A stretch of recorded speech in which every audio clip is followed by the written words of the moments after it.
भोगतो न घडे संचिता वाचुनी, करावे ते मनी समाधान. म्हणून या मनी मानू नये खेदू, म्हणावा गोविंदू वेळो वेळा. आणि कारुसावे न लगे बहुता,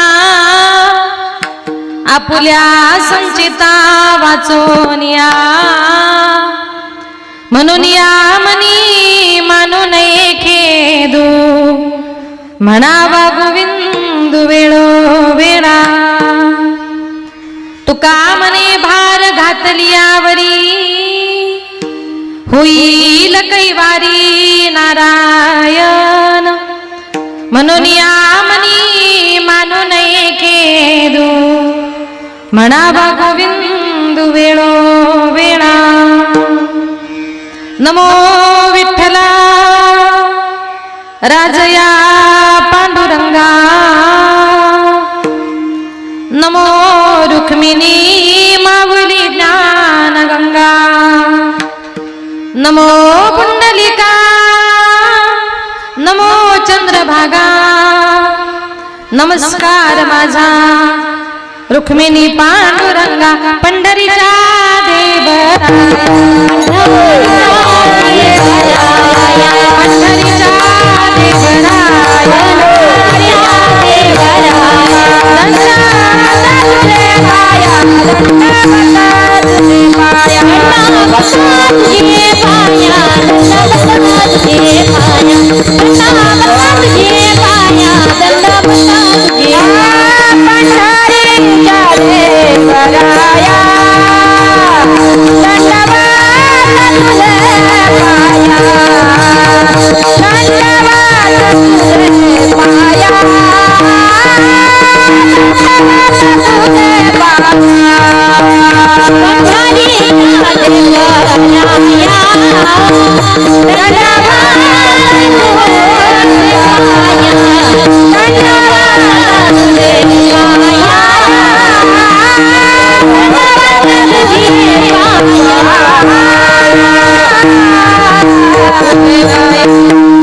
पंढरीच्या देवराया, दंडवत तुझे पाया. अलंकापुरी रम्य सिंहासनस्थं, पदं भोज तेजस्फुरदिक् प्रदेशं.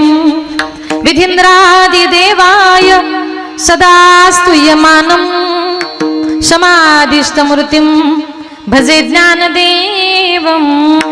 नमो ज्ञानेश्वरा, नमो ज्ञानेश्वरा, नमो ज्ञानेश्वरा, नमो ज्ञानेश्वरा.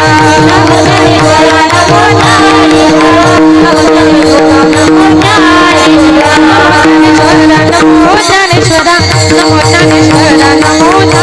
ज्ञानेश्वरा.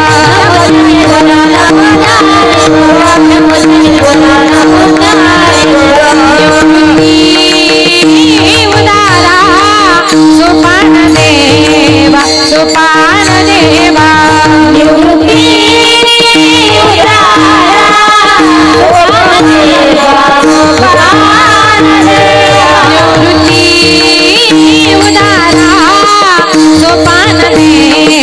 सोपान देवा. मुक्ताबाई नमो त्रिभुवन पावरी, मुक्ताबाई नमो त्रिभुवन पावरी, मुक्ताबाई नमो त्रिभुवन पावरी, मुक्ताबाई नमो त्रिभुवन पावरी, मुक्ताबाई नमो त्रिभुवन पावरी, मुक्ताबाई नमो त्रिभुवन पावरी, मुक्ताबाई नमो त्रिभुवन पावरी, मुक्ताबाई नमो त्रिभुवन पावरी. पावनी. ओम नमो ज्ञानेश्वरा, करुणा करा दयाळा. तुमचा अनुग्रह लादलो, पावन झालो चराचरी. मी कळा कुसरी काहीच नेने बोलतो वचन अति भावे का. एका जनार्दनी तुमचा दास, त्याच्याच पूर्वावी विठ्ठल विठ्ठल.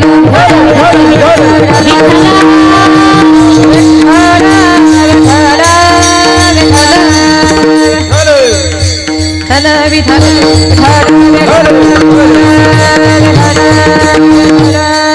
भोगतो न घडे संचिता वाचोनी, करावे ते मनी समाधान. अभंगाला सुरुवात करण्यापूर्वी थोडासा परिहार द्यायचा तो असा.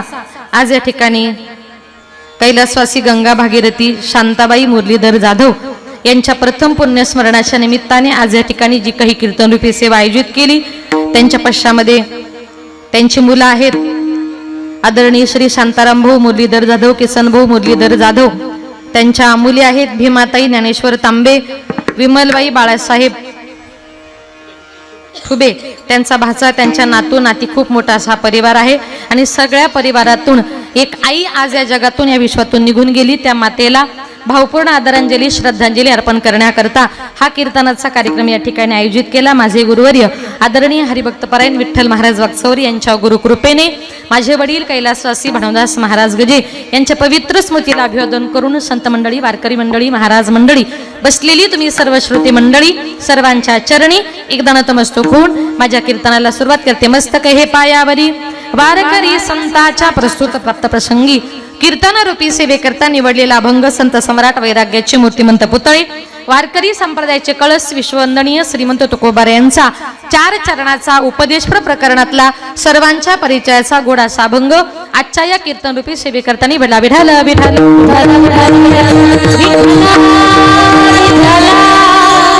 तरी या अभंगाद्वारे जगद्गुरु तुकोबाराय तुम्हाला मला सर्वसामान्य जनाला प्रत्येकाला एक उपदेश करतात. आणि एक लक्षात ठेवा, आजचं जे काही कीर्तन आहे जे गेले त्या आईच्या आत्म्याला शांती मिळवून देणार आहे, तिला ईश्वर चरणी जागा मिळवून देणारच आहे. परंतु जे जे लोक जिवंत आहेत त्यांनी इथून पुढचं आपलं आयुष्य कसं घालवायचं याचा उपदेश करणारं कीर्तन म्हणजे आजचा हा अभंग. तरी या अभंगातून जगद्गुरु तुकोबाराय म्हणतात, भोगतो न घडे संचिता वाचोनी. कुठल्याही माणसाच्या जीवनामध्ये कुठलाही भोग हा त्या माणसाच्या संचित कर्माशिवाय त्याच्या जीवनामध्ये घडत नाही. आपण या मृत्यू लोकामध्ये जन्माला आलो, आपल्या जन्मालाच कारण 3 आहेत.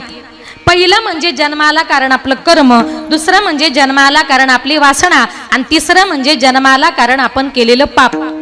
या 3 कारणांमुळे आपण या मृत्यू लोकामध्ये जन्माला आलो. आता जन्माला पहिलं कारण आहे ते म्हणजे आपलं कर्म. ज्ञानोबाराय म्हणतात, तुम्ही मागच्या जन्मामध्ये ज्याप्रमाणे कर्म केले त्याप्रमाणे तुमचं कर्म हे तुम्हाला भोगायचंय.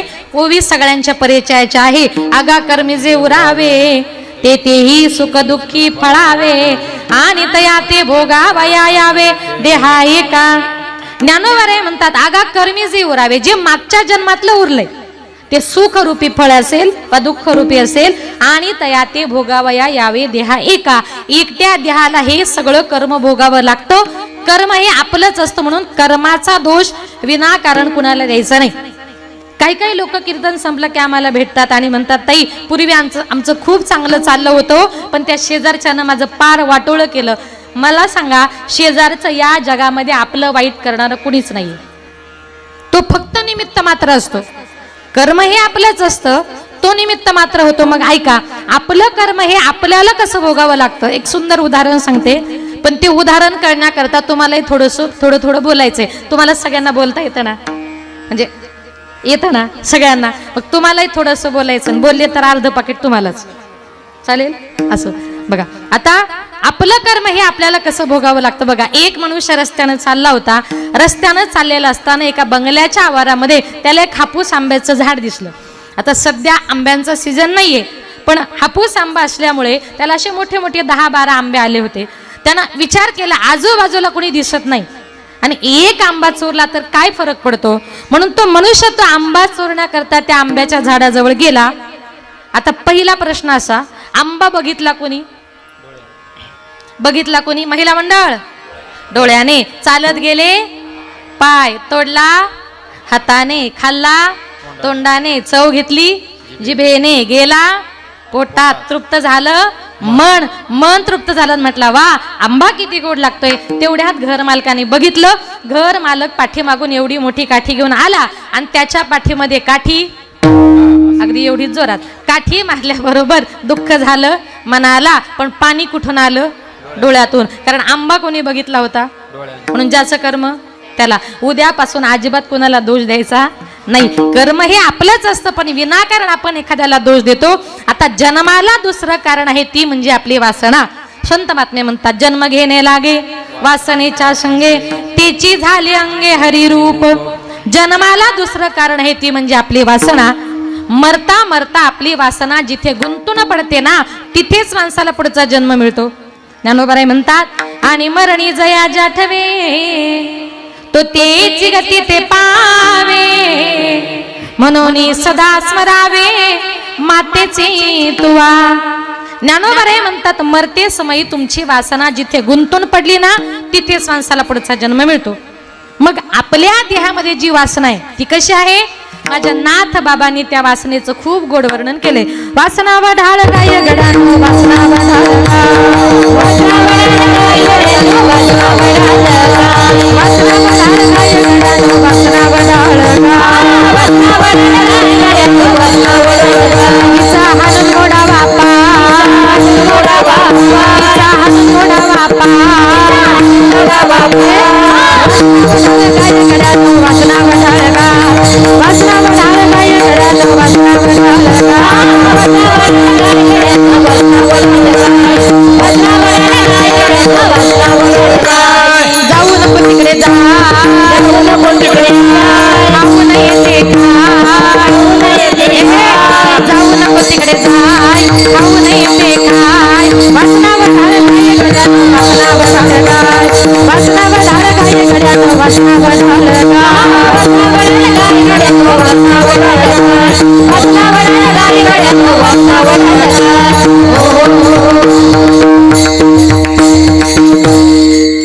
नाथ बाबा म्हणतात आपल्या देहामध्ये जी वासना आहे ती कशी आहे? वासना ओढाळ गाय. ओढाळ गाय माहिती तुम्हाला? तिला कुणीच मालक नसतो. एखाद्या शेतकऱ्याचं हिरवंगार पीक दिसलं की ती गाय त्या शेतावर येते. घर मालकानं बघितलं तो मालक तिला हाकलतो. मालक जरा बाजूला गेला की ती गाय पुन्हा त्या शेतावर जाते. आता मला सांगा त्या पिकाला वाचवायचे आणि त्या गायीला थांबवायचे काय करावं लागेल? तर त्याचं उत्तर नाथ बाबांनी पुढे दिलं. त्या गायीला थांबवायचे काय करा? तिचा हाणून मोडावा पाय. नाथ बाबा म्हटले गायीचा पाय मोडा. गायीला 6 पाय असतात त्याच्यातून एक पाय जर मोडला गाय पुढे चालेल का? काही चुकलं का? 4 असतात ना म्हणजे लक्ष आहे तुमचं. गायीला 4 पाय असतात त्याच्यातून एक पाय जर मोडला गाय पुढे चालणार नाही. नाथ बाबा म्हणतात तिचा हाणून मोडावा पाय. पण कीर्तन जरा व्यवस्थित ऐका नाहीतर तुम्ही सगळी शेतकरी माणसं आहात. संध्याकाळी तुम्ही जर घरी गेले आणि तुमच्या शेतामध्ये कुणाची जर गाय आली तुम्ही तिचा पाय मोडाल न माझं नाव सांगाल. दुपारीच वनिताताईंनी सांगितले तिचा हाणून मोडावा पाय. ती गाय म्हणजे आपल्या गोठ्यातली खरीखुरी गाय नाही. आपल्या देहामध्ये जी वासना रूपी गाय आहे माणसाला जिकडे जायचं नाही तिकडे माणसाला घेऊन जाते. जे खायचं नाही ते खायला लावते. जे प्यायचं नाही पाण्याबद्दल बोलते बरं गैरसमज करू नका. बाटलीच घ्यायची जरा बिस्लरीची घ्या काचेची नको. अशी जी वासना नको त्या मार्गाला नेते त्या वासनेला जर थांबवायचं असेल तर भगवान परमात्म्याचं चिंतन. आणि जन्माला तिसरं कारण आहे ते म्हणजे आपलं पाप. जन्मा येणे घडे पातकाचे मूळ. मूळ कारण काय आहे तर संत महात्मे म्हणतात मागच्या जन्माचं पाप शिल्लक आहे. मग आता पाप कमी करायचे आणि पुण्य कमवायचे काय करावं लागेल? हरिमुखे म्हणा हरिमुखे म्हणा पुण्याची गणना कोण करी. म्हणून तुकोबाराय म्हणतात जीवन जगत असताना आपल्या वाट्याला कितीही जरी दुःख आलं तरी घाबरून जायचं नाही. कारण तो आपल्या संचिताचाच एक भाग असतो. अभंगाचे प्रथम चरण.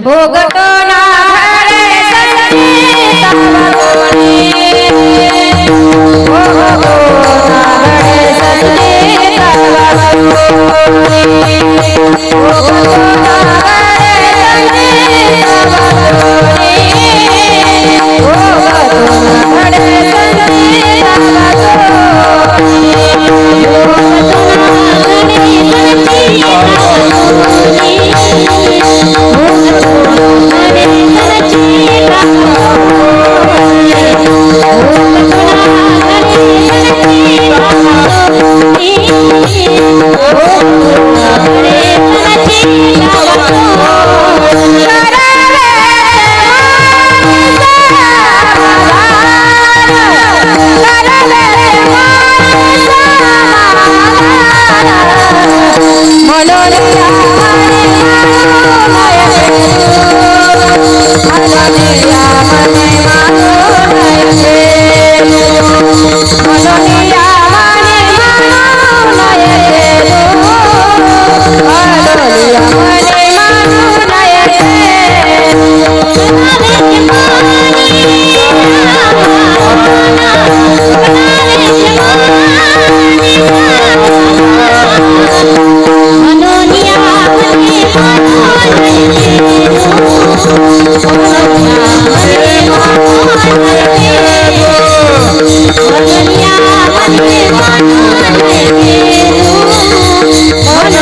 तो न घडे संचिता वाचोनी, करावे ते मनी समाधान.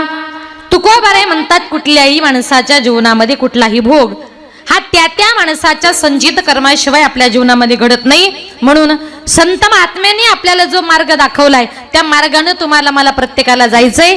संत महात्म्यांनी आपल्याला हरिपाठाचा, कीर्तनाचा, भजनाचा, पंढरीचा मार्ग दाखवला. मार्ग आहे नीट पंढरीचा. म्हणून संतांनी सांगितलेल्या मार्गाने आपल्याला जायचंय.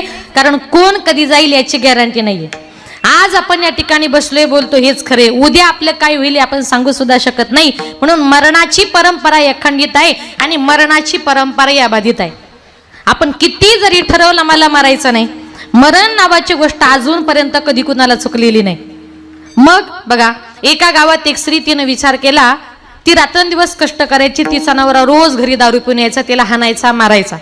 त्या बाईनं मनामध्ये विचार केला, म्हटली माझा नवरा दिवसभर जेवढे काही पैसे कमवतो सगळ्या पैशाची घरी दारू पिऊन येतो, बरं आल्यावर मला मारतो, झोडतो, मग याच्या हातून रोज मार खाऊन खाऊन मरण्यापेक्षा डायरेक्ट मेलेलंच बरं. तिने ठरवलं, म्हटली आज रात्री 12 वाजता नवरा झोपला, मुलं झोपले, संपूर्ण गाव झोपला का गावाच्या बाहेर कुठेतरी जायचं आणि एखाद्या ठिकाणी जीवच द्यायचा.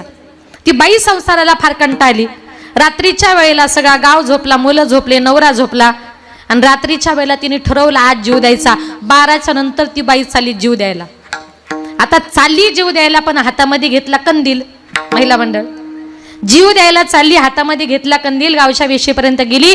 एकानं विचारलं, ताई अहो एवढ्या रात्री 12 वाजता एकट्या चालल्या कुठे? ती म्हटली काय सांगू साहेब, माझा नवरा खूप दारू पितो, घरी येऊन मला त्रास देतो, मारतो, झोडतो, मग त्याच्या हातून रोज मार खाऊन खाऊन मरण्यापेक्षा डायरेक्ट मेलेलंच बरं. म्हटली मी चालले जीव द्यायला.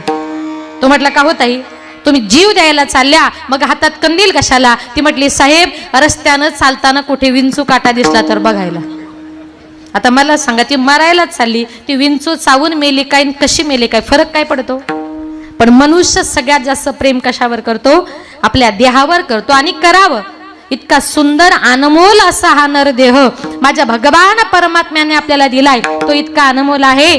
मनुष्य जन्मान मोल रे, मिट्टी में मत घोल रे, अब जो मिला है फिर ना मिलेगा, कभी नहीं कभी नहीं कभी नहीं.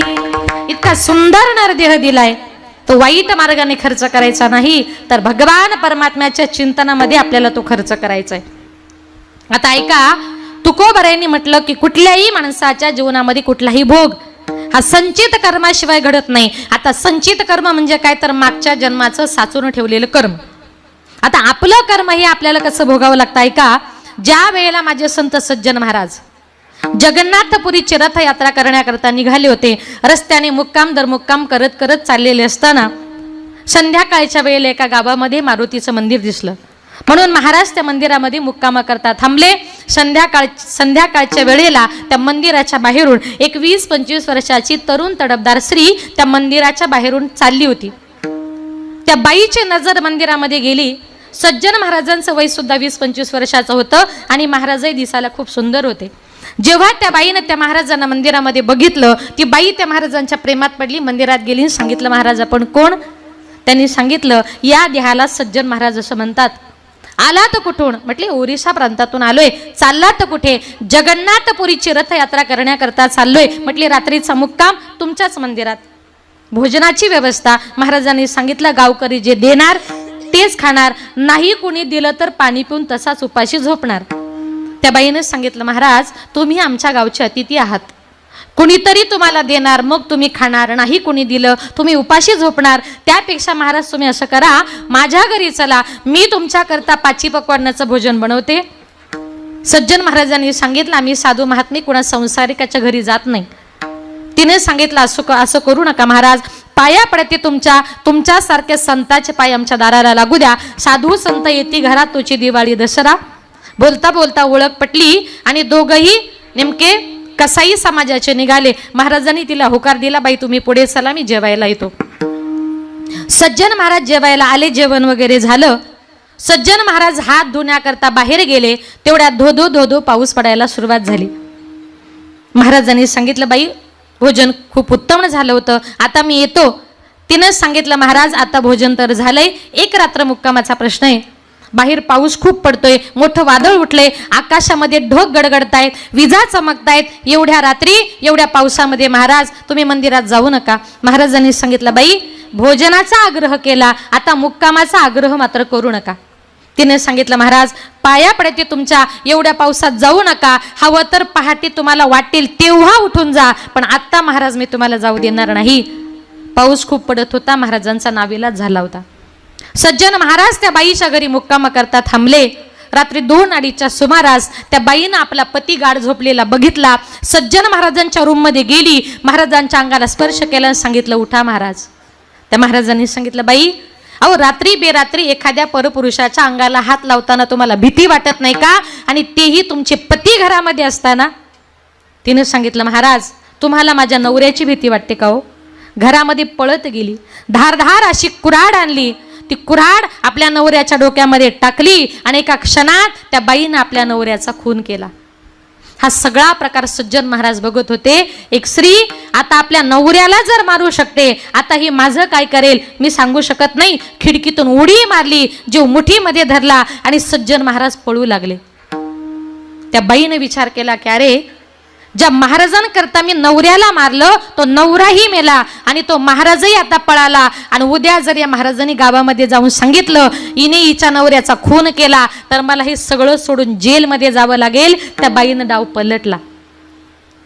ती बाई 2-2:30च्या सुमारास घराच्या बाहेर पळत आली, आरडाओरडा केला, धावा पळा वाचवा. सगळी गावकरी मंडळी आली. काय झालं बाई. तिने सांगितलं, कोणी एक साधू महात्मा आपल्या मंदिरात आला होता, मला वाटलं चांगला असेल, मी त्याला माझ्या घरी नेलं, त्याला 5 पक्वानाचं भोजन खायला दिलं, त्याला मुक्कामाला जागा दिली, आणि रात्रीच्या वेळेला माझा पती गाढ झोपेमध्ये असताना या महाराजांनी माझ्यावर जबरदस्ती करण्याचा प्रयत्न केला. माझा पती मध्ये आला म्हणून या महाराजानं माझ्या पतीचाच खून केला. लक्ष आहे ना तुमचं. खून कुणी केला होता, तिनेच, पण आळ आणला महाराजांवर. हे ऐकून सगळी गावकरी मंडळी सज्जन महाराजांच्या पाठीमागे पळू लागली. गावाच्या बाहेर सज्जन महाराजांना पकडलं, धरून बांधून मारुतीच्या मंदिरासमोर आणलं. त्या बाईला तिथे हजर केलं आणि तिला सांगितलं, बाई तुम्हीच सांगा या महाराजाला मारू का जिवंत सोडू. तिने सांगितलं, त्याला मारूही नका आणि त्याला जिवंतही सोडू नका. बाई तुम्ही म्हणाल तसं. त्या बाईनं सांगितलं, ज्या हाताने या महाराजानं माझ्या पतीचा खून केला, ज्या हाताने या महाराजांनी माझी आबरू लुटली, या महाराजांचे दोन्ही हात तोडून टाका. त्या बाईच्या सांगण्यानुसार गावकऱ्यांनी सज्जन महाराजांचे 2 हात तोडले. 2 हात तोडली. चुकीची शिक्षा झाली. सज्जन महाराजांना सोडून दिलं. रडत रडत महाराज जगन्नाथपुरीला जाऊन पोहोचले. जगन्नाथाच्या चरणावर आपलं मस्तक टेकवलं, हंबरडा फोडला आणि सांगितलं, जगन्नाथा अरे अशी माझी काय चुकी होती. अरे मी तुझ्या यात्रेला निघालो होतो, मी मंदिरात माझा मी मुक्कामी होतो, ती बाई तिथे आली, तिने मला मुक्कामाचा आग्रह केला, तिने मला भोजनाचा आग्रह केला, तिने तिच्या पतीचा खून केला, तिने माझ्यावर जबरदस्ती केली आणि सगळा खोटा खोटा आळ माझ्यावरच, आणि माझे 2 हात तुटले. जगन्नाथा अशी माझी काय चुकी झाली होती का ज्याच्यामुळे हा सगळा खोटा आळ माझ्यावर आला आणि माझे 2 हात तुटले. जगन्नाथाने सांगितलं, सज्जन महाराज शांत व्हा. माझा कितीही जवळचा जरी भक्त असला ना, कर्म नावाची गोष्ट कुणाला चुकत नाही.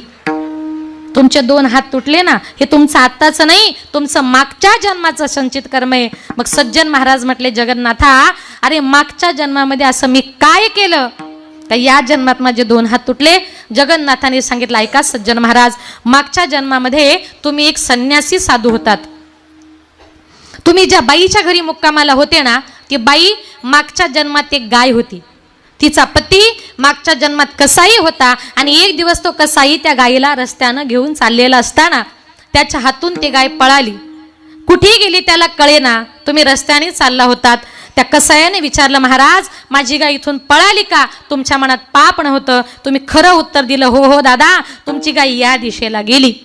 तुम्ही उजव्या हाताचा संकेत केला, पण त्या गायीला समजलं का या महाराजानंच माझा पत्ता सांगितला, आणि मनातल्या मनात ती गायी म्हटली, महाराज कदाचित तुम्ही आज जर त्या कसायाला माझा पत्ता सांगितला नसता तर माझा जीव वाचला असता, पण महाराज तुम्ही माझा पत्ता सांगितल्यामुळे तो कसाई मला आता कत्तलखान्यात नेईल, माझी कत्तल करेल. आता मी मरणार आहे, या जन्मी नाही, पण महाराज पुढच्या जन्मी मी तुमचा काटा काढल्याशिवाय राहणार नाही.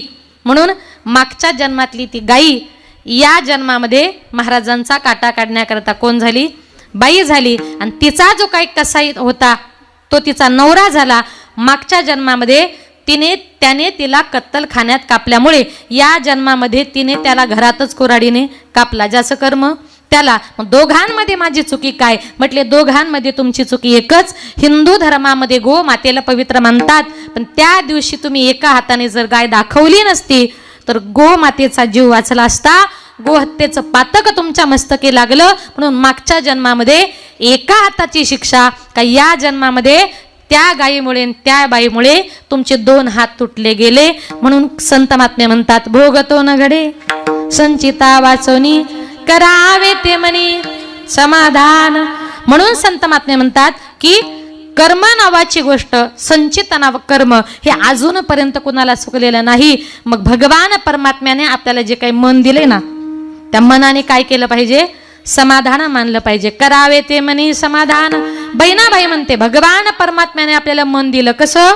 मन वढाय वढाय उभ्या पिकातल ढोर, मन वढाय वढाय उभ्या पिकातल ढोर, किती हाकला हाकला पुन्हा येत पिकावर, किती हाकला हाकला पुन्हा येत पिकावर, मन वढाय वढाय उभ्या पिकातल ढोर, मन वढाय वढाय उभ्या पिकातल ढोर, किती हाकला पुन्हा येत पिकावर, किती हाकला पुन्हा येत पिकावर, मन जहीर जहीर त्याच न्याला रे तंतारा, मन जहीर जहीर त्याच न्याला रे तंतारा, अरे इसू साप बरा त्याले उतारे म्हणतर, अरे इसू साप बरा त्याले उतारे म्हणतर,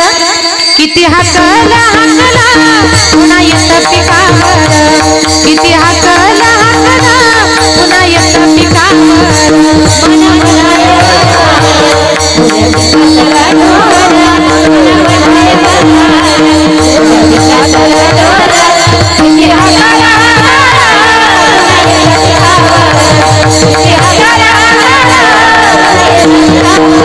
पुन्हा येत पिकावर, पुन्हा येत पिकावर.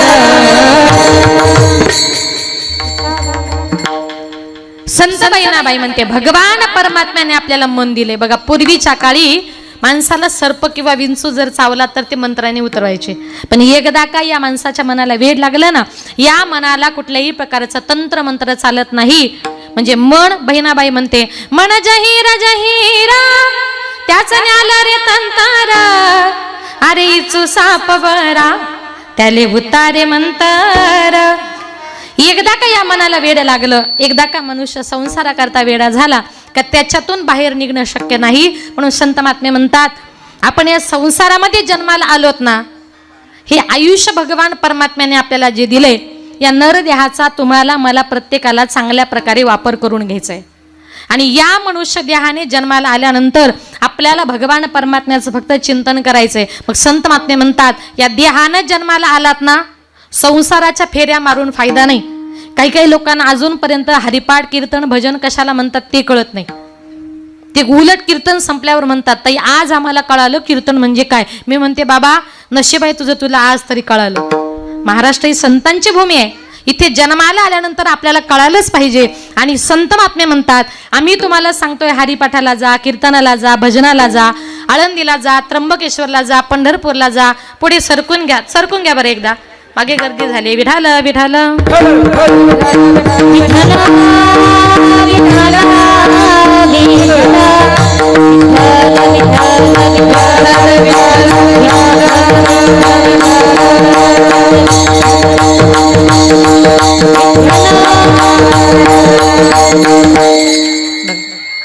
मग संत महात्मे आपल्याला जो काही मार्ग सांगतात, बसून घ्या. महिला मंडळ बोलू नका.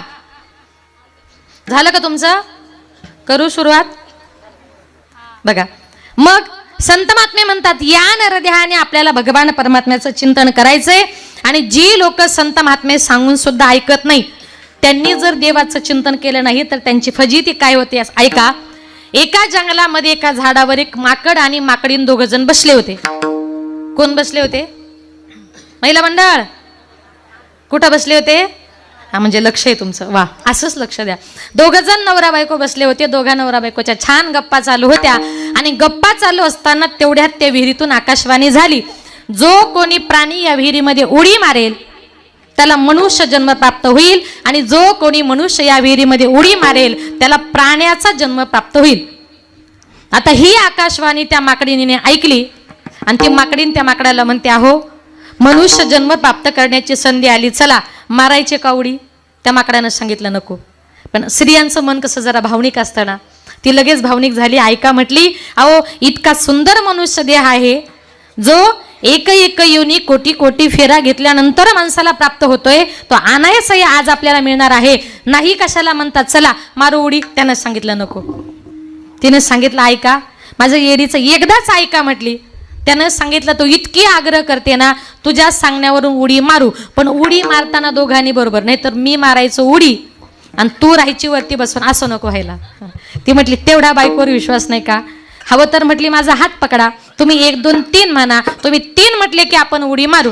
त्या माकड्याने बायकोचा असा पॅक हात पकडला. ते माकड म्हटलं 1 2 3, 3 म्हटलं की दोघा नवरा बायकोने त्या विहिरीमध्ये उडी मारली. आता उडी मारल्याबरोबर त्या माकडाचा झाला दिव्य पुरुष आणि त्या माकडिनीची झाली सुंदर स्त्री. आता दोघे जण नवरा बायको विहिरीच्या वरती आले, एकमेकांकडे बघू लागले. ती म्हणते, तुम्ही किती छान दिसताय. तो म्हणतो, तू किती छान दिसतेय. ती म्हटली, अहो, छान दिसायचं राहू द्या, आता इतका सुंदर मनुष्य देह प्राप्त झालाय ना, चला पटकन कुठेतरी जाऊ, एखादा गुरु करू, गळ्यामध्ये माळ घालू, हरिपाठाला काय, भजनाला काय, कीर्तनाला काय, आळंदीला काय, पंढरपूरला काय, आणि इथून पुढचं उरलेलं सगळं आयुष्य भगवान परमात्म्याच्या चरणी खर्च करू. त्या माकडानं सांगितलं, अगं, तुझ्या सांगण्यावरून आता माकडाचा माणूस झालो, आणि आता तू म्हणते गळ्यामध्ये माळ घालायची, हरिपाठाला जायचं, कीर्तनाला जायचं, भजनाला जायचं, म्हणजे तू मला गळ्यामध्ये माळ घालणार आणि माझं खाणं पिणं सगळं बंद करणार. माझ्याच आणि काय ते जमणार नाही.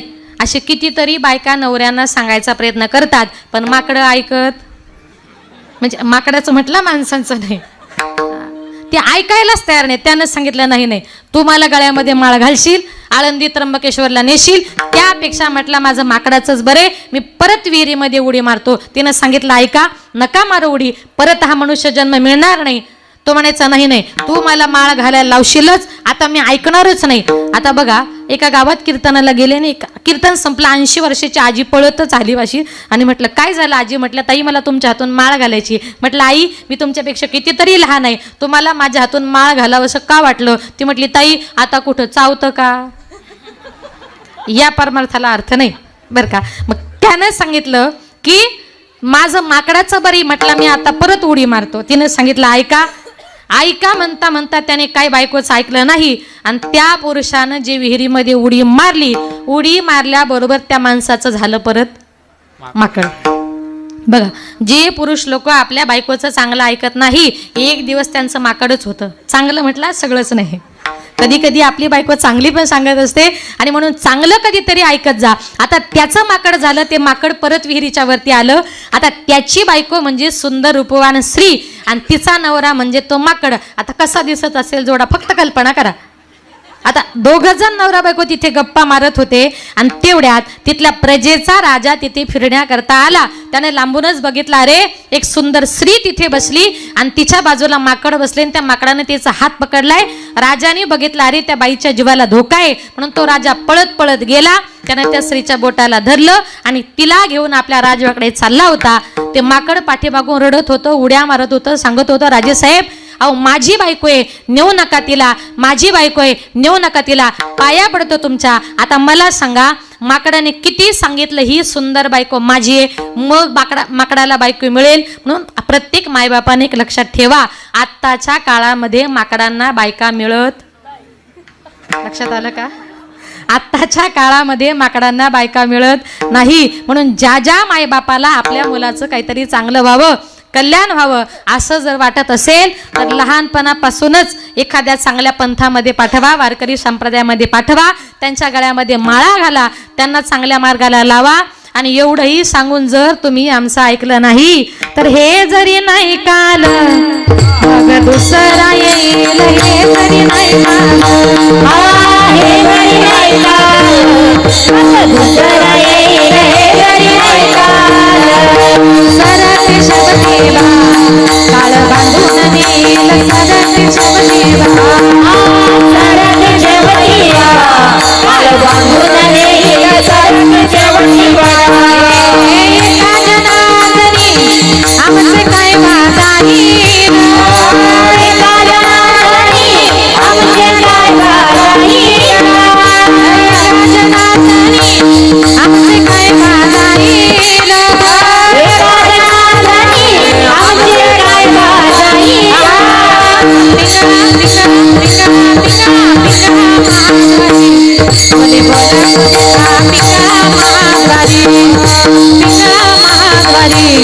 बोले बोले तुझे का पिका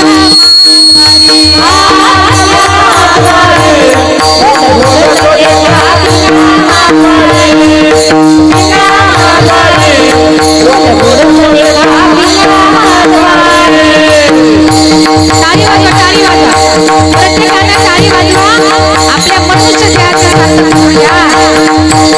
धूळ भोळा वाजती टाळ, धन धन नाद झाल, भोळा वाजती टाळ, धन धन नाद झाल, भोळा वाजती टाळ, धन धन नाद झाल, भोळा वाजती टाळ, धन धन नाद झाल. निर्गुण निराकार दादा माहूर माझे गाव, निर्गुण निराकार दादा माहूर माझे गाव.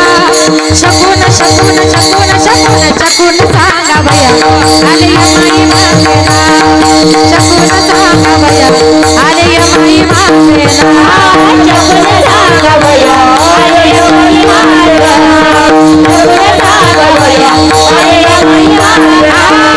शहाणा तुम्ही शतजना टिपरी माळा टाकाई हो, शतजना तुम्ही शतजना टिपरी माळा टाकाई हो, शतजना तुम्ही शतजना टिपरी माळा टाकाई हो, शतजना तुम्ही शतजना टिपरी माळा टाकाई हो. दाताचं दातवन घ्या ग कुणी, दाताचं दातवन घ्या ग कुणी, कुणी कुणी कुणी. कुंकू कुंकू कुंकू घ्या कोणी काळा, कुंकू घ्या कोणी काळा, कुंकू घ्या कोणी काळा, कुंकू घ्या कोणी काळा, कुंकू घ्या कोणी काळा म्हणे, कुंकू घ्या कोणी काळा म्हणे, कुंकू घ्या कोणी काळा म्हणे.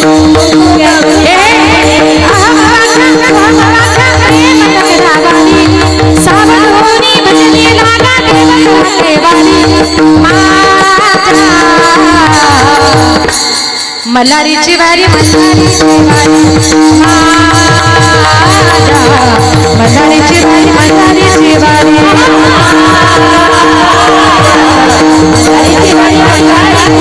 मल्हारीची वारी, मल्हारीची वारी, मल्हारीची वारी, करुणी उचित हो, करुणी उचित प्रेम घाली हृदयात, दान मागायाच आलं, दान मागायाच, दान मागायाच आलं, दान मागायाच.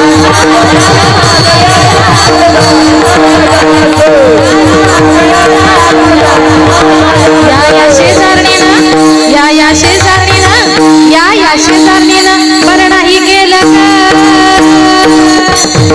बया, काय बरं नाही केलं आपल्या शेजारणीनं माहिती. आणि मला पंढरीला नेलं, मला पंढरीला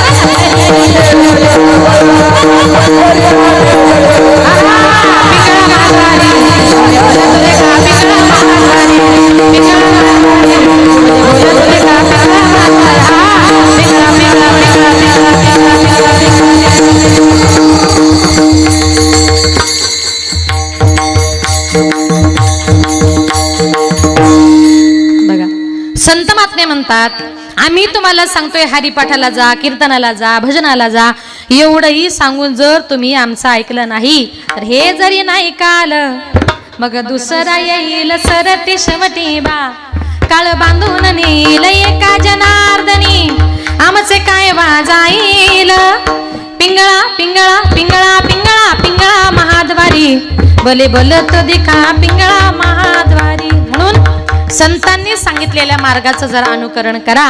कारण का तर संत महात्मे हे आपल्याला नेहमी चांगलाच मार्ग दाखवण्याचा प्रयत्न करतात. म्हणून तुकोबाराय म्हणतात, भोगतो न घडे संचिता वाचोनी, करावे ते मनी समाधान. जीवनामध्ये जरा समाधान म्हणायला शिका.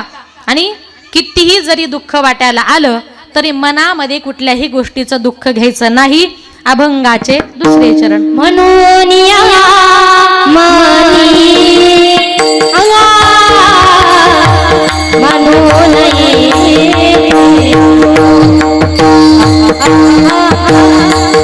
म्हणून या मनी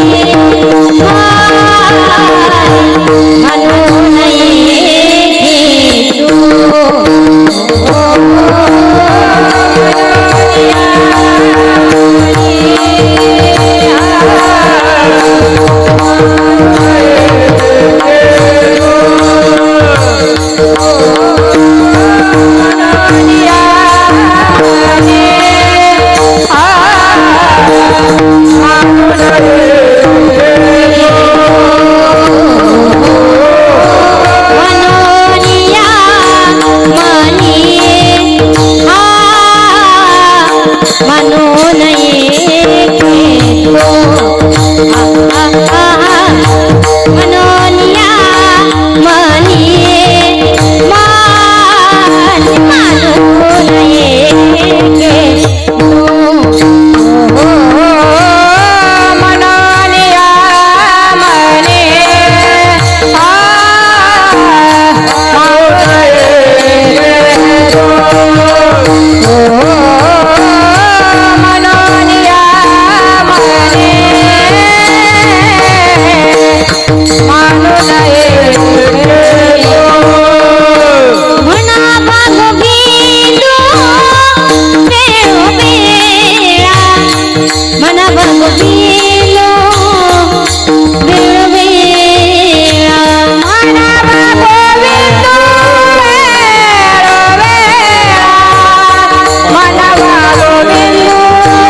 चिंतामणी मानू नये खेदू म्हणावा गोविंदू वेळोवेळा. तुकोबरे म्हणतात जीवन जगत असताना कितीही जरी दुःख आपल्या वाट्याला आलं तरी कुठल्याही गोष्टीचं दुःख मनामध्ये बाळगायचं नाही. तर कितीही जरी संकट आलं तरी म्हणावा गोविंदू वेळोवेळा. वेळोवेळी तुम्हाला मला प्रत्येकाला भगवान परमात्म्याचं चिंतन करायचंय. कारण का तर प्रत्येक संकटामधून वाचवणारा आहे तो आपल्याला भगवान परमात्मा. आणि म्हणून संत महात्मे सांगतात ज्या कलियुगामध्ये आपण हा नरदेह घेऊन जन्माला आलो, इथे आल्यानंतर धन पैसा संपत्ती याला सर्वस्व मानू नका. आणि धन पैसा संपत्ती म्हणजे सर्वस्व नाहीये. बरं काही काही लोक बघा सुंदर असा नरदेह दिलाय, कमल मुख हरी भजनको दिया. या मुखाने तुम्हाला मला प्रत्येकाला भगवान परमात्म्याचं चिंतन करायचंय. काही काही लोक विनाकारण वायफळ बडबड करतात. विनाकारण वायफळ बडबड करायची नाही. ज्ञानोबाराय म्हणतात या तोंडाने बोलायचंय ना साचा आणि मबाळ मी तुले आणि रसाळ शब्द जैसे कल्लोळ अमृताचे. खरं बोला, चांगलं बोला, प्रेमाचं बोला, गोड बोला, वायफळ बडबड करू नका. आता विनाकारण बडबड जर केली तर काय होते एक सुंदर उदाहरण सांगते बघा. एका गावामध्ये एक सासरा, एक जावई आणि एक मुलगी तिघे जण रस्त्यानं चालले होते. लक्षात आलं ना? सासरा, जावई आणि मुलगी तिघे जण रस्त्यानं चालले होते. पूर्वी सकाळी गाड्या नव्हत्या. शेतकऱ्याच्या शेतामधून रस्ता काढत काढत लोक प्रवास करायचे. आता सकाळच्या वेळेला चाललेलं असताना एक टाइमपास म्हणून तो सासरा जावयाला म्हटला राहू द्या. सासरा जावयाला म्हटले जावई बापू या शेतकऱ्याची ज्वारी एवढी चांगली आली, शेती एवढी चांगली आली, तुम्हाला काय वाटतं याच्या शेतामध्ये किती पोते ज्वारी होईल? जावई म्हटला सासरे बुवा एवढंच शेत चांगलं, एवढी ज्वारी चांगली आहे, मला असं वाटतं या शेतामध्ये ना 20 पोते ज्वारी होईल. सासरा म्हटला काय बोलता जावई, अहो एवढं शेत चांगलं आले, मोत्यासारखी कणसं आलीत, या शेतामध्ये ना 30 पोते ज्वारी होईल. आता जावई म्हणतो 20 पोते आणि सासरा म्हणतो लक्ष आहे ना तुमचं 30 पोते. दोघांचं एकदम कडाकाचं भांडण जमलं. त्या शेतीशी काहीच संबंध नाही. आता जावई म्हणायचा सासरी बुवा 20 पोत्याला एकही पोतं वर होणार नाही. आणि सासरा म्हणायचा जावई बापू 30 पोत्याला एकही पोतं कमी होणार नाही. शेवटी जावयाला असा राग आला. जावई म्हटला मामनजी शेवटचं सांगतो या शेतामध्ये 20च पोते ज्वारी होईल. सासरा म्हटला जावई बापू तुम्ही कितीही जरी बोलले ना या शेतामध्ये 30च पोते ज्वारी होईल. असं म्हटल्यावर जावयाला असा राग आला. रागाच्या भरात जावई असा पळत गेला. आपला सासरा एकदाच उचलला जमिनीवर आपटून दिला आणि त्याच्या छातीवर बसला आणि त्याला सांगितलं सासरे बुवा मी तुमच्या छातीवर बसलोय, आता तरी सांगा या शेतामध्ये 20च पोते ज्वारी होईल? सासऱ्यानं सांगितलं जावई बापू तुम्ही माझ्या छातीवर बसलात, माझा जीव गेला तरी चालेल, पण या शेतामध्ये ना 30च पोते ज्वारी होईल. आता छातीवर बसूनही सासरा ऐकत नाही. शेवटी तो जावई त्याला बसल्या बसल्या असा त्याच्या दोन्ही दंडाला पकडलं, असा त्याला उचलायचा आपटायचा. म्हणा 20 पोते होईल, म्हणा 20 पोते होईल. पण जावई सासरा म्हटला कितीही जरी आपटलं तरी 30च पोते होईल. अक्षरशः उचलून आपटून त्या सासऱ्याच्या पाठीतून रक्त निघायला लागलं. मुलगी गंमत बघते, इकडे नवरा इकडे बाप, दोघांचं कडाक्याचं भांडण जमले. कोणाच्या बाजूने बोलावं? बापाची पाठीची अवस्था बघितली, रक्त निघालेलं बघितलं. मुलगी पळत गेली आणि म्हटली बाबा अहो तुमच्या जावयानं तुमची पाठ आपटून घासून सगळी पाठ लाल केली, अहो जाऊ द्या की बाबा, म्हणा की शेतामध्ये 20 पोते ज्वारी होईल. त्या मुलीचं नाव होतं वसू. तो बाप म्हटला अगं वसू माझी पाठ किती बी घासू पण 10 पोत्याची कळ कशी काय सोसू. आता शेत कोणाचं, भांडण कोणाची काही गरज आहे का? म्हणजे याला म्हणतात वायफळ बडबड करणं. विनाकारण कुठेतरी बडबड केली तर तुम्हाला मार खावा लागेल. म्हणून संत महात्मे म्हणतात तुम्हाला बोलायचंय ना बोले तैसा बोले, जेने बोले विठ्ठल डोले, जेने बोले विठ्ठल डोले, जेने बोले विठ्ठल डोले, बोले तैसा बोले, जेने बोले विठ्ठल डोले, जेने बोले विठ्ठल डोले, जेने बोले विठ्ठल डोले, बोले तैसा बोले, जेने बोले विठ्ठल डोले, बोले तैसा बोले, जेने बोले विठ्ठल डोले, तैसा बोले, जेने बोले विठ्ठल डोले, बोले तैसा बोले, जेने बोले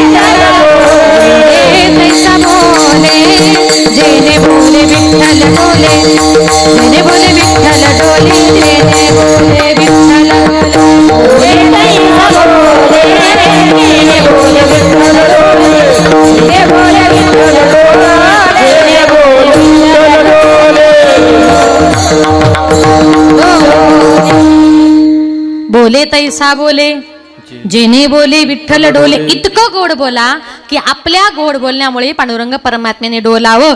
इतकं माणसाचं बोलणं गोड असावं म्हणून तुकोबाराय म्हणतात. म्हणून या मनी मानू नये खेदू म्हणावा गोविंदू वेळोवेळा. आता ऐका, दुःखामध्ये जर देवाचं चिंतन केलं तर माझा भगवान परमात्मा भक्तावरचं संकट कसं दूर करतो ऐका. ज्या वेळेला माझी संत जनाबाई विठ्ठलाची भक्त नामदेवरायांची दासी जणी म्हणून नामदेवरायांच्या घरामध्ये 14 माणसांची प्रामाणिकपणे सेवा करायची. कपडे धुणं, भांडी घासणं, झाडलोट करणं, सगळी कामं करून झाली का रात्रीच्या वेळेला घरातली सगळी माणसं झोपली की सकाळी प्रत्येकाला ताजी ताजी भाकर मिळाली पाहिजे याच्याकरता माझी जणी रात्रभर जात्यावर दळण दळायची. बरं, दळण दळताना नुसती दळण दळत नव्हती तर महिला मंडळ सुंदर ओव्या सुद्धा म्हणायची. सुंदर माझे जाते ग फिरते बहुते ग ओव्या गाऊ कौतुके तू ये रे बा विठ्ठला. सासवानी सासरा दिरतो तिसरा ओव्या गाऊ भ्रतारा तू ये रे बा विठ्ठला. आणि ओव्या म्हणता म्हणता एक कडवं झालं की काय म्हणायची, ए रे बा विठ्ठला, ए रे बा विठ्ठला. त्या विठ्ठलाला साकडं पडायचं की अरे माझी जणी दिवसभर कामं करून दमते, रात्रीच्या वेळेला मला हाक मारते, ए रे बा विठ्ठला, मग मीही जणी करता गेलं पाहिजे. म्हणून रात्रीच्या वेळेला महाद्वाराचं दार बंद झालं का देवानेही धावत पळत जावं आणि जनाबाईला जात्यावर दळण दळू लागावं. एक दिवस देव आले. जनाबाई आणि देव दोघं जण जात्यावर दळण दळत होते. दळण खूप होतं. दळण दळता दळता देवाला खूप घाम आला म्हणून देवानं आपल्या गळ्यातले सगळे दागिने काढले आणि जनाबाईच्या मांडीखाली ठेवले. आता दोघं जण छान दळण दळतायत, गप्पा मारतायत. दळण दळता दळता पहाटेचे 4 वाजले. देवाला कळालंच नाही. तिकडे वारकरी मंडळी मंदिरामध्ये आली आणि वारकऱ्यांनी आवाज दिला, उठा पांडुरंगा प्रभात समय पातला. वैष्णवांचा मेळा गरुडा पारी दाटला. वैष्णवांचा मेळा गरुडा पारी दाटला.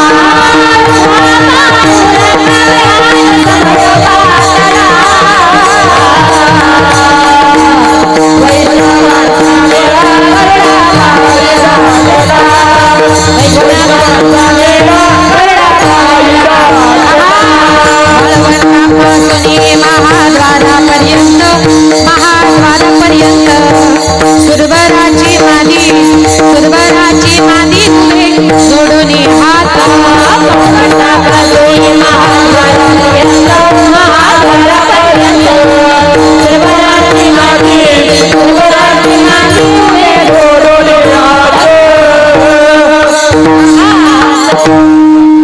वारकऱ्याने आवाज दिला, उठा पांडुरंगा प्रभात समय पातला.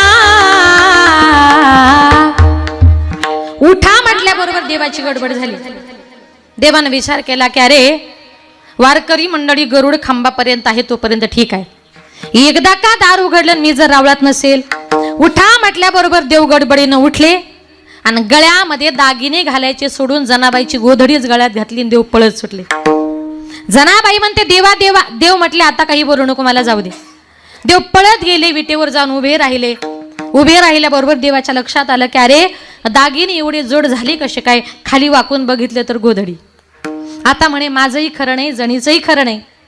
गळ्यातली गोधडी बाजूला काढून फेकली. तेवढ्यात पुजाऱ्यांनी दार उघडलं. दार उघडल्याबरोबर एका पुजाऱ्याचं लक्ष गेलं देवाच्या गळ्याकडे. देवाच्या गळ्यामध्ये एकही दागिना नव्हता. चोरी झाली, चोरी झाली, सगळीकडे आरडाओरडा झाला. आणि तेवढ्यात एका पुजाऱ्याचं लक्ष गेलं त्या गोधडीकडे. 100% कुणीतरी चोर मंदिरामध्ये आला, तोंड लपून आला, दागिने सापडले म्हणून गोधडी टाकून निघून गेला. ती गोधडी कुणाची आहे सगळ्या पंढरपुरातून फिरवली. एका बाईनं सांगितलं 100% जणीचीच आहे. जनाबाईच्या रूमची झडती घेतली. जनाबाईच्या रूम मध्ये देवाचे सगळे दागिने सापडले. तिथल्या राजानं फरमान सोडलं, आत्ताच्या आत्ता हिला सोळावर द्या. जनाबाई करता चंद्रभागेच्या वाळवंटामध्ये सूळ रोवण्यात आला. धरून बांधून जनाबाईला सोळाकडे चालवलं होतं. तिच्या विरोधातल्या बायका म्हणायच्या, जणी लाज वाटत नाही तुला? अगं विठ्ठलाचं चिंतन करतेस, तुझ्या गोऱ्या विठ्ठल विठ्ठल म्हणतायत म्हणते आणि रात्री त्याच विठ्ठलाच्या चोऱ्या करते. जने लाज कुठं सोडली ग?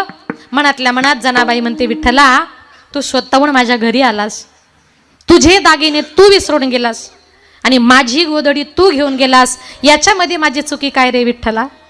असा का रे विठ्ठला तू केलास कावा, अलंकार विसरोनी गेलासी देवा, वाकड नेली तू खांद्यावरी आळ चोरीचा माझ्यावरी, ओव्या गाऊन स्वरात दासी जनीच्या घरात,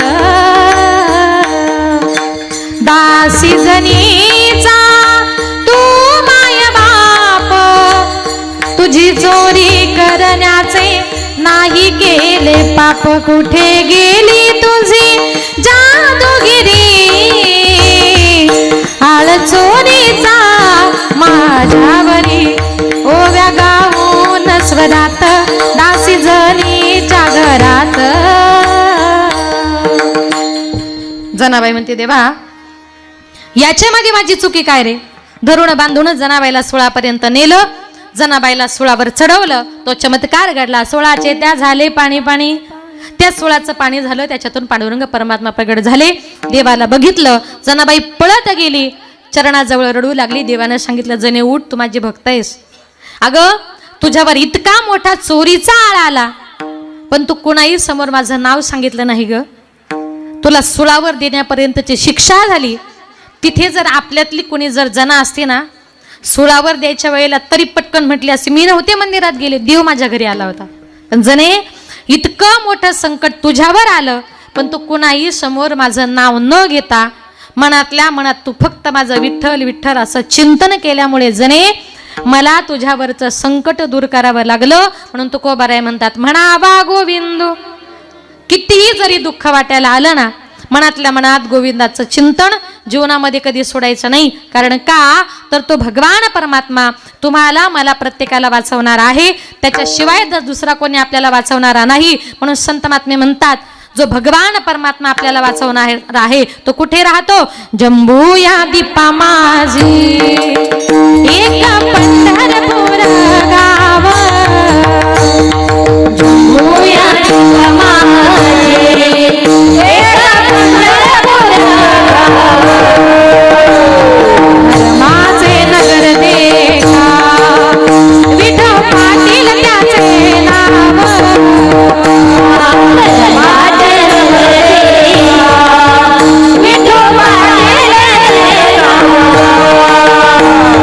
चल जाऊ तया गाया काही भोजन मागाया,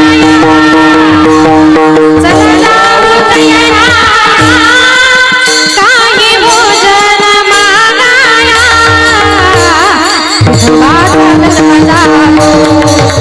त्याचे चरणी लक्ष लागो,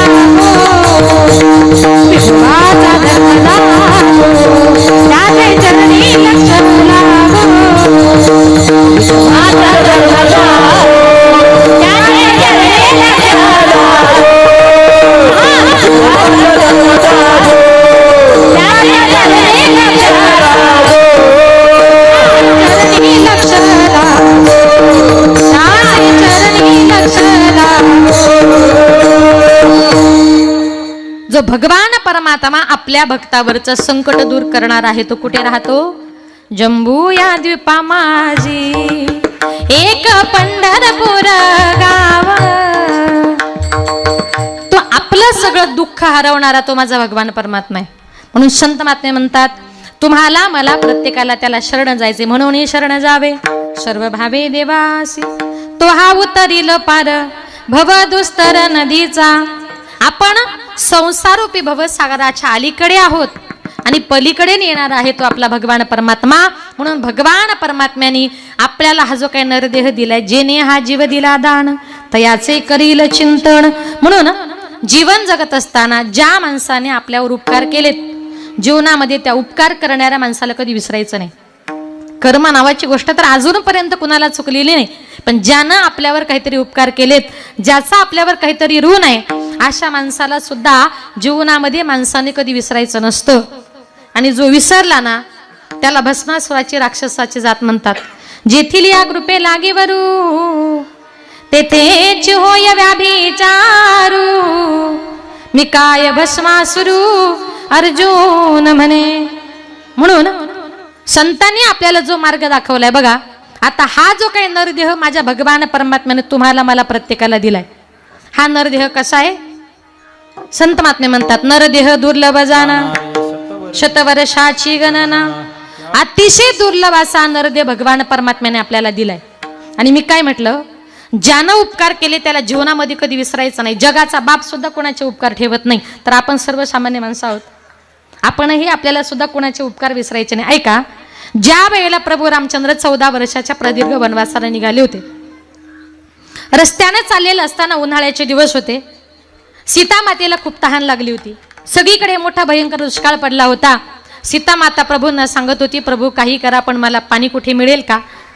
प्रभू तो पाणी शोधण्याकरता संपूर्ण जंगलामध्ये फिरू लागले, त्यांना पाणी काही मिळेना.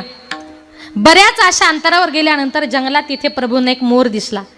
प्रभू त्या मोराच्या जवळ गेले आणि सांगितलं, मोरा, अरे माझ्या बायकोचे प्राण तहानेने व्याकुळ झालेत, या जंगलामध्ये कुठे पाणी मिळेल का?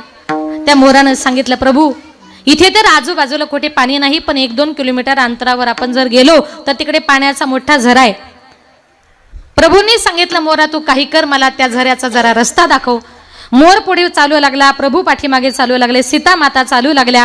पण जेव्हा खोल अशी दरी आली, मोराने सांगितलं, प्रभू जिथे दरी येईल तिथे मी चालणार नाही, मी उड्डाण करून पलीकडे जाईल.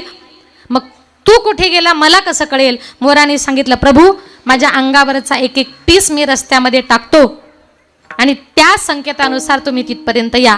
मोर पुढे चालू लागला, प्रभू पाठीमागे चालू लागले. मोर आपल्या अंगावरचा एक पीस रस्त्यामध्ये टाकत होता. त्या झऱ्यापर्यंत मोर जाऊन पोहोचला, तोपर्यंत त्या मोराच्या अंगावर एकही पीस शिल्लक राहिला नव्हता. सीता मातेनं पाणी पिलं, सीता माता तृप्त झाल्या. प्रभू रामचंद्र त्या मोराच्या जवळ गेले, त्याच्या पायाजवळ वाकले आणि त्याला सांगितलं, तुझ्यामुळे आज माझ्या पत्नीचे प्राण वाचले, तुझे माझ्यावर फार मोठे उपकार झालेत आणि मोरा तुझ्या पिसाऱ्यामुळे तू इतका सुंदर दिसतोस. पण मोराचा पिसारा निघून गेला तर त्याचा लांडोर होतो, पण तू माझ्या करता माझ्या बायको करता संपूर्ण मोर पिसांचा त्याग केला, तुझ्या सुंदरपणाचा तू माझ्यामुळे त्याग केलास. मोरा तुझे माझ्यावर फार मोठे उपकार झालेत, या जन्मी नाही पण पुढच्या जन्मी तरी मोरा तुझ्या उपकारातून उतराई झाल्याशिवाय राहणार नाही. म्हणून मोराच्या ऋणातून मुत्राई होण्याकरता त्रेतायुग गेलं, त्याच्यानंतर द्वापार युग आलं आणि द्वापार युगामध्ये त्या मोराच्या ऋणातून उतराई होण्याकरता त्या मोराचा पिसाऱ्याला भगवान कृष्णाने कुठं ठेवला? आपल्या डोक्यावर. आजही ज्या मोरानं उपकार केलेत त्या मोराला कुठं घेतलं कृष्णाने? डोक्यावर. पण आपण त्याला पायाखाली तुडवतो. म्हणून जगाचा बाप जर ज्यानं उपकार केले त्याला विसरत नाही, म्हणून आपण सुद्धा कोणाला विसरायचं नाही. भगवान परमात्म्यानं आपल्याला हे जे आयुष्य दिले, ही जी जिंदगी दिली, ही कशी आहे? जिंदगी किराए का घर है, जिंदगी किराए का घर है, एक ना एक दिन बदलना पड़ेगा. जिंदगी किराए का घर है, एक ना एक दिन बदलना पड़ेगा. जिंदगी किराए का घर है, एक ना एक दिन बदलना पड़ेगा. जिंदगी किराए का घर है, एक ना एक दिन बदलना पड़ेगा. जब तुझको आवाज देगी घर से बाहर निकलना पड़ेगा. जब तुझको आवाज देगी घर से बाहर निकलना पड़ेगा. मौसा जब तुझको आवाज देगी घर से बाहर निकलना पड़ेगा. जिंदगी जिंदगी जिंदगी किराए का घर है, एक ना एक दिन बदलना पड़ेगा. जिंदगी किराए का घर है, एक ना एक दिन बदलना पड़ेगा. जिंदगी किराए का घर है, एक ना एक दिन बदलना पड़ेगा.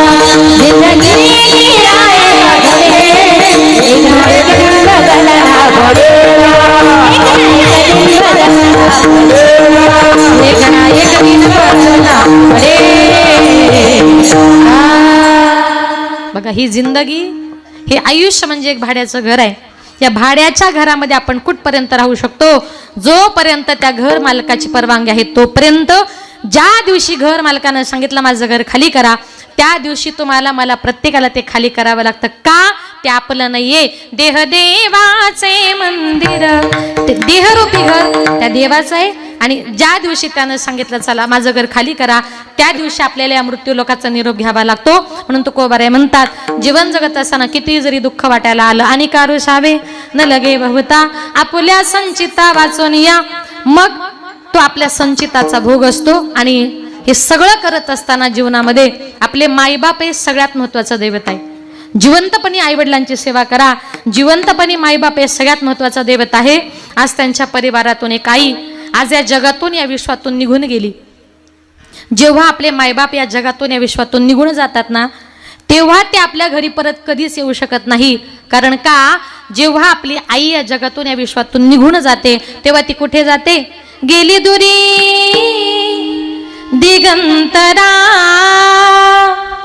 पुन्हा येणे नाही घरी. विजला हो नंदादीप, कशी जाऊ मी मंदिरी. लाडकी माझी आई, वाट पहा ती कैवारी. भोडी रखुमाई गेली, झाली उदास पंढरी. श्रद्धांजली देता थरथरे माझी काया. राहू दे रे माझी आई, मोक्षपदी देवराया. राहू दे रे माझा बाप, मोक्षपदी देवराया. माई बाप गेल्यानंतर आपण देवाला म्हणतो, देवा माझ्या आईला माझ्या बापाला मोक्षपदाला ने.